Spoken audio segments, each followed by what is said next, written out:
నమస్కారం. RP7 TV news కి స్వాగతం. హెడ్లైన్స్ చూద్దాం. అయోధ్య ప్రాణ ప్రతిష్టాపన కార్యక్రమానికి విరాట్ కోహ్లీ పర్మిషన్ ఇచ్చిన BCCI. పాకిస్తాన్లోని ఉగ్రవాద స్థావరాలపై క్షిపణులతో విరుచుకుపడ్డ ఇరాన్. పదవులు వస్తాయి పోతాయి, కానీ ఎంత మంచి పని చేశామన్నదే ముఖ్యం కేటీఆర్. ఈ నెల 22న అత్యంత వైభవపేతంగా జరగనున్న అయోధ్య ప్రాణప్రతిష్ఠ కార్యక్రమానికి team India star cricketer Virat Kohli హాజరవడం ఖరారైనట్లు తెలుస్తోంది. ఈ మేరకు విరాట్ అభ్యర్థనను BCCI పరిగణలోకి తీసుకుని అనుమతి ఇచ్చినట్లుగా తెలుస్తోంది. ఈ నెల 21న ప్రాక్టీస్ సెషన్ అనంతరం కోహ్లీ టీమిండియా శిబిరం నుంచి బయలుదేరి మరుసటి రోజు అయోధ్య చేరుకోనున్నాడని క్రిక్ బజ్ రిపోర్ట్ పేర్కొంది. ఈ మేరకు BCCI అనుమతి ఇచ్చిందని తెలిపింది. కాగా ప్రాణప్రతిష్ఠ కార్యక్రమానికి ఆహ్వానం పొందిన క్రికెటర్లలో కోహ్లీతో పాటు మాజీ దిగ్గజాలు సచిన్ టెండూల్కర్, MS ధోనీతో పాటు పలువురు దిగ్గజాలు ఉన్నారు. కాగా భారత్ వర్సెస్ ఆఫ్ఘనిస్తాన్ మధ్య జరుగుతున్న 3 మ్యాచ్ల T20 సిరీస్ నేడు జరగనున్న చివరి మ్యాచ్తో ముగిసిపోనుంది. బెంగళూరు వేదికగా జరగనున్న ఈ మ్యాచ్ అనంతరం ఆటగాళ్లకి సిబ్బందికి 2 రోజుల విరామం లభిస్తుంది. అనంతరం ఇంగ్లాండ్తో జరగనున్న 5 టెస్టుల సిరీస్కు సన్నాహకాలు మొదలుకాన్నాయి. తొలి టెస్టుకు వేదికైన హైదరాబాద్ చేరుకుని టీమిండియా ఆటగాళ్లు ప్రాక్టీస్ చేయాల్సి ఉంది. అయితే ప్రాణప్రతిష్ఠ కార్యక్రమానికి వెళ్తుండటంతో కోహ్లీ ఒకరోజు ప్రాక్టీస్ సెషన్కు దూరం కానున్నాడు. మరోవైపు తొలి టెస్టు ఆరంభానికి 3 రోజుల ముందు ఇంగ్లాండ్ టీం భారత్కు చేరుకోనుంది. పాకిస్తాన్లోని ఉగ్రవాద స్థావరాలే లక్ష్యంగా ఇరాన్ విరుచుకుపడింది. భారీ క్షిపణులు, డ్రోన్లతో మంగళవారం మెరుపుదాడి చేసింది. పాక్లోని బలూచిస్తాన్ ప్రావిన్స్లో సరిహద్దుల వెంబడి ఉగ్ర కార్యకలాపాలు నిర్వహిస్తున్న తీవ్రవాద సంస్థ జైష్ అల్ అద్ల్ స్థావరాలే టార్గెట్గా ఈ దాడులు చేసింది. క్షిపణులు, డ్రోన్లను ఉపయోగించి చేసిన ఈ దాడుల్లో 2 ప్రధానమైన బేసులు ధ్వంసమయ్యాయని ఇరాన్ ప్రభుత్వ మీడియా సంస్థ IRNA తెలిపింది. సంస్థకు చెందిన అతిపెద్ద కార్యాలయం ధ్వంసమైందని తెలిపింది. అయితే పాకిస్తాన్ ఈ దాడిని ఇంకా అంగీకరించలేదు. కాగా సున్నీ మిలిటెంట్ గ్రూప్ అయిన జైష్ అల్ అద్ల్ పాకిస్తాన్ సరిహద్దు ప్రాంతాల్లో కార్యకలాపాలు నిర్వహిస్తోంది. కాగా 2012లో ఏర్పడిన జైష్ అల్ అద్ల్ను ఇరాన్ ఉగ్రవాద సంస్థగా గుర్తించింది. కొన్నేళ్ల వ్యవధిలో ఇరాన్ భద్రతా బలగాలపై దాడులకు పాల్పడిన చరిత్ర ఉండడంతో దీనిని ఉగ్ర సంస్థగా ప్రకటించింది. కాగా ఇరాక్లోని కుర్దిష్ ప్రాంతంలో ఉన్న ఇజ్రాయెల్ గూఢచార ప్రధాన కార్యాలయంపై ఇరాన్ రెవల్యూషనరీ గార్డ్స్ దాడి చేసిన రోజే పాకిస్తాన్లోని ఉగ్ర స్థావరాలపై దాడులు జరగడం గమనార్హం. పదవులు వస్తాయి పోతాయి, పదవులు శాశ్వతం కాదు. పదవిలో ఉన్నప్పుడు ఎంత మంచిగా పనిచేశారన్నదే ముఖ్యమని BRS వర్కింగ్ ప్రెసిడెంట్ KTR అన్నారు. సిరిసిల్ల నియోజకవర్గంలోని సర్పంచులు విజయవంతంగా 5 ఏళ్ల పదవీ కాలాన్ని పూర్తి చేసుకుంటున్న సందర్భంగా జిల్లా కేంద్రంలో సర్పంచుల ఆత్మీయ సత్కారం ఏర్పాటు చేశారు. ఈ కార్యక్రమంలో పాల్గొన్న KTR మాట్లాడుతూ BRS సర్పంచుల కృషి వల్లే తెలంగాణలోని ఎన్నో గ్రామాలకు జాతీయ స్థాయి అవార్డులు వచ్చాయన్నారు. సర్పంచులకు పెండింగ్ బిల్లులను ఇప్పించేందుకు ప్రతిపక్షంగా పోరాడతామని చెప్పారు. వేములవాడ నియోజకవర్గంలోని చందుర్తి మండలం మాల్యాల గ్రామాల్లో నిర్వహిస్తున్న KCR కప్ ఉమ్మడి కరీంనగర్ జిల్లా ఆహ్వానిత వాలీబాల్ టోర్నమెంట్ను BRS నియోజకవర్గ ఇన్ఛార్జ్ చలమడి లక్ష్మీ నరసింహారావు, మాజీ MP వినోద్ కుమార్లతో కలిసి KTR ప్రారంభించారు. ఈ సందర్భంగా ఆయన మాట్లాడుతూ జీవితంలో రాజకీయాల్లో ఎదురుదెబ్బలు సహజమన్నారు. గోడ కట్టిన రబ్బర్ బంతి తరహాలో మళ్లీ తప్పకుండా తిరిగి వస్తామన్నారు. సోషల్ మీడియాలో వైరల్ అవుతున్న ఓ వీడియోను ప్రముఖ వ్యాపారవేత్త ఆనంద్ మహీంద్ర షేర్ చేశారు. నదులు, జలాశయాల్లోనూ బురద ప్రాంతాల్లోనూ ఇసుక తిన్నెలపైన ఓ కన్వేయర్ బెల్ట్ వంటి ట్రాక్ను ఉపయోగించుకుని పలు రకాల వాహనాలు సునాయాసంగా ముందుకు వెళ్లడాన్ని ఈ వీడియోలో చూడొచ్చు. దీన్ని రోడ్వే కిట్గా పేర్కొన్నారు. ఓ JCB, కొన్ని యుద్ధ ట్యాంకులు, ఇతర వాహనాలు కూడా ఈ కన్వేయర్ బెల్ట్ తరహా రోడ్వే కిట్ను ఉపయోగించుకుని ఎలాంటి అవాంతరాలు లేకుండా ప్రయాణించాయి. దీనిపై ఆనంద్ మహీంద్ర స్పందించారు. దీన్ని చూస్తుంటే సంభ్రమాశ్చర్యాలు కలుగుతున్నాయని తెలిపారు. ఈ ఐడియాను భారత సైన్యం కూడా పరిగణలోకి తీసుకుంటే ఎలా ఉంటుందా అని ఆలోచిస్తున్నారని పేర్కొన్నారు. అప్పుడు మన సైన్యం కఠినమైన ప్రాంతాల్లోనూ అడ్డంకులు లేకుండా ముందుకు వెళ్లడం సాధ్యమవుతుందని ఆనంద్ మహీంద్ర అభిప్రాయపడ్డారు. అంతేకాదు, రవాణా సౌకర్యాలు లేని మారుమూల ప్రాంతాలకు ఉపయుక్తంగా ఉంటుందని, ప్రకృతి విపత్తులు సంభవించినప్పుడు సహాయక చర్యలకు కూడా ఈ వినూత్న ఆవిష్కరణ ఉపయోగపడుతుందని వివరించారు. వరంగల్ మహానగరంలో చరిత్ర ప్రసిద్ధిగాంచిన శ్రీ భద్రకాళి దేవస్థానాన్ని టాలీవుడ్ ప్రముఖ హీరో శ్రీకాంత్ కుటుంబ సమేతంగా సందర్శించారు. ఆలయానికి విచ్చేసిన శ్రీకాంత్, ఓహా దంపతులకు దేవాలయ కార్యనిర్వహణాధికారి శేషుభారతి, దేవాలయ అర్చకులు స్వాగతం పలికారు. ఆదిశంకరులను, వల్లభ గణపతిని దర్శించిన అనంతరం ఆలయంలోకి విచ్చేసి అమ్మవారికి ప్రత్యేక పూజలు నిర్వహించారు. పూజ అనంతరం శ్రీకాంత్, ఓహా దంపతులకు అర్చకులు మహదాశీర్వచనం నిర్వహించి ఈవో శేషుభారతి అమ్మవారి శేషవస్త్రాలు బహుకరించి ప్రసాదం అందజేశారు.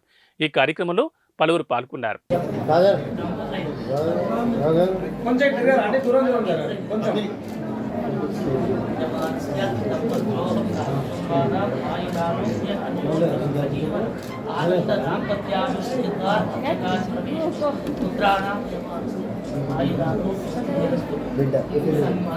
కొంచెం తిరగరండి.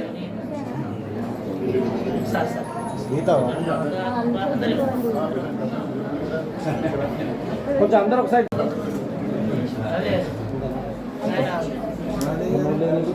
అట్ట తిరండి.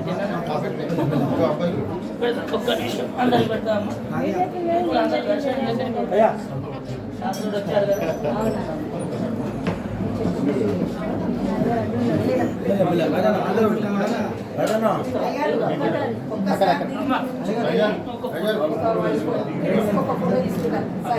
సార్ కొంచెం దూరం దూరం కొంచెం ప్లీజ్. ఓకేనా రాజన్న కొంచెం దూరం.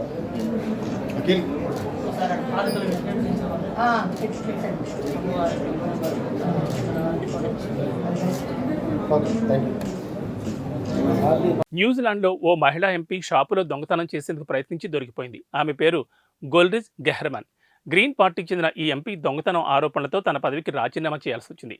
అసలు ఏం జరిగిందంటే, అక్లాండ్, వెల్లింగ్టన్ నగరాల్లోని పలు వస్త్ర దుకాణాల్లో గెహ్రమన్ చోరీకి యత్నిస్తున్న కొన్ని వీడియో ఫుటేజీలు వైరల్ అయ్యాయి.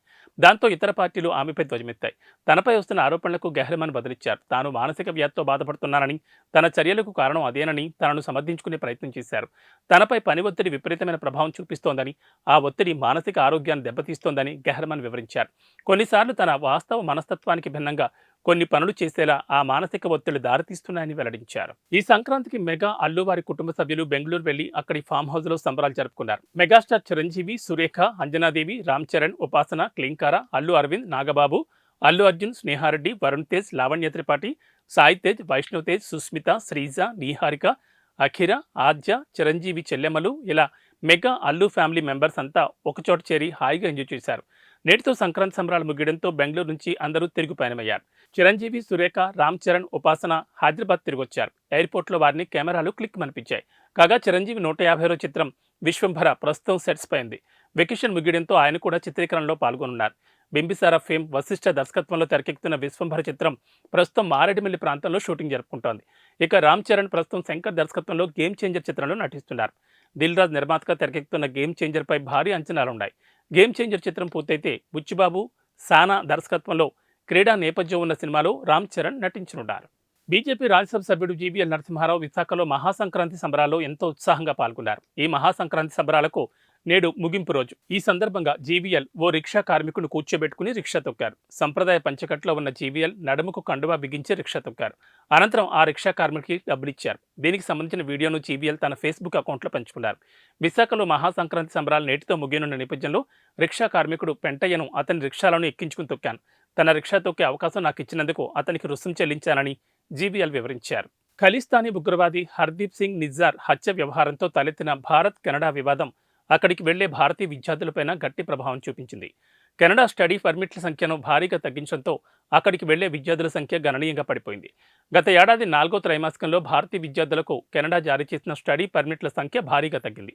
అంత క్రితం త్రైమాసికంతో పోలిస్తే ఏకంగా 86% తగ్గుదల నమోదైంది. గత ఏడాది 4వ త్రైమాసికంలో స్టడీ పర్మిట్ల సంఖ్య 14,910 ఉండగా 3వ త్రైమాసికంలో ఈ సంఖ్య 108,940గా ఉందని అధికారిక గణాంకాలు చెప్తున్నాయి. ఈ స్థాయిలో తగ్గుదలపై ఒట్టావాలోని high commission of India counsellor Gurus Subramanian స్పందించారు. ఇటీవల ఇరు దేశాల మధ్య ఉద్రిక్తపూరిత వాతావరణం, కెనడాలోని విద్యా సంస్థల్లో సౌకర్యాల కొరత కారణంగా విద్యార్థులు ఇతర ప్రత్యామ్నాయ దేశాల వైపు మొగ్గు చూపుతున్నారని విశ్లేషించారు. అయోధ్య రామమందిర ప్రారంభోత్సవానికి ఏర్పాట్లు ముమ్మరంగా సాగుతున్నాయి. ఇక రాముడి విగ్రహ ప్రతిష్టాపనకు సంబంధించిన కార్యక్రమాలు ఇప్పటికే ప్రారంభమై కొనసాగుతున్నాయి. ఈ క్రమంలోనే అయోధ్య ఉత్సవాల్లో నేడు కీలక ఘట్టం చోటు చేసుకోనుంది. అయోధ్య గర్భగుడిలో ప్రతిష్ఠించనున్న రామ్లల్లా విగ్రహాన్ని నేడు మందిరంలోకి తీసుకురానున్నారు. రాముడి విగ్రహాన్ని ఊరేగింపుగా అయోధ్యకు తీసుకురానున్నట్లు ఆలయ ట్రస్ట్ పేర్కొంది. అయితే కర్ణాటక శిల్పి చెక్కిన రాముడి విగ్రహం అయోధ్యలో కొలువు తీరనున్నట్లు ఇప్పటికే ప్రకటించిన ట్రస్ట్ ఆ ఫోటోను మాత్రం ఇంకా విడుదల చేయలేదు. మంగళవారం నుంచి అయోధ్యలో శ్రీరాముడి విగ్రహ ప్రతిష్టాపన క్రతువులు మొదలయ్యాయి. ఇక ఇవాళ రామ్లల్లా విగ్రహం ఊరేగింపుగా అయోధ్యకు చేరుకోనుంది. అయోధ్య ప్రాణప్రతిష్ఠ కార్యక్రమం ఆహ్వాన పత్రికలపై బాలరాముడి రూపాన్ని ముద్రించారు.